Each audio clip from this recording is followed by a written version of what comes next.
This next one is another thing that we learned during that couples Bible study small group we were a part of. I'm going to ask you first what you did for homework, and I know what David we're doesn't doing for have to homework. speak. He doesn't have to speak. I know what we're doing for homework. I got it covered. Don't All worry. right. Okay? Got it covered.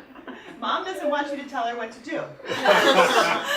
Got it covered. That just makes me want to tell you what to do more. Not gonna happen. Doesn't mean I won't try. Not happening. Charlene, I like Try, you so don't much. worry. No wonder I like your son. This is great. All right, the next is our emotional word pictures. This is a skill. This is a tool to put in your toolbox. Just like that 1 to 10 exercise is a tool to put in your toolbox. Word pictures. This is an opportunity for you to help your spouse feel what you feel. Things impact us differently. Things that upset me don't upset Irv.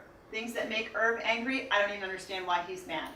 An emotional word picture is a way for you to help your partner feel what you feel. And this is, you take an idea, something that they can relate to. So for Irv, like sports are really important. So I will use a sports analogy when I can, because it brings the emotion of being in that game or being in that team or having that drive. And if I bring my situation and I relate it to a sports situation, then right away Irv's like, oh, I had no idea you felt that sense of loss or you felt that kind of pressure. Because he's not in my shoes and he's not built like me. Right. The goal of emotional word picture is to help the other person feel what you are feeling. And so some people do that more naturally. They're more empathetic, able to kind of sense someone else's feelings and feel the same thing. But if that's not as natural for you, you can help your spouse get a sense for how good or how hurtful something was to you. Even if it wasn't from them, it might have been something that happened at work. There are a couple of examples that I think of in the Bible that illustrate it. One is Jesus tells the story of two men who owed debt.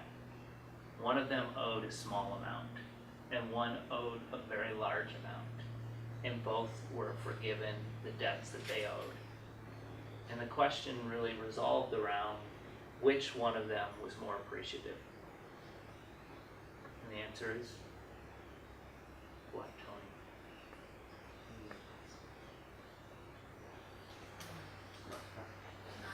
The one with the Larger debt or the smaller debt smaller debt. would be more appreciative?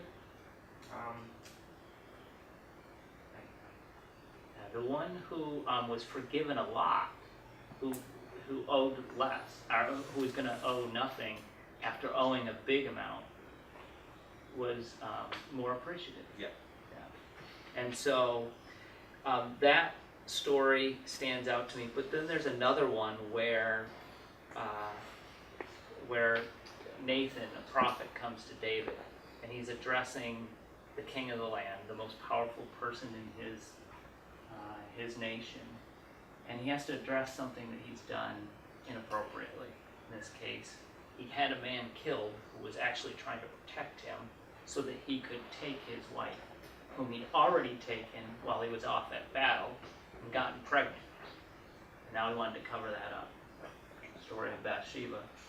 And Nathan comes in and says, let me tell you this story about this guy. He owns one sheep. And in fact, because it's the only sheep he owns, it's like it's part of his family. He cares for that sheep as if almost it was a child to him. And there's another guy who owns a whole flock of sheep, thousands of them. And a man came to visit him and wanted dinner. And he said, no problem, I will kill one of my sheep so that you can have dinner. And he took the one sheep that the poor man owned and slaughtered it for his guest. And David was outraged and said, tell me who that guy is. I am going to kill him. And Nathan says, you are that rich man.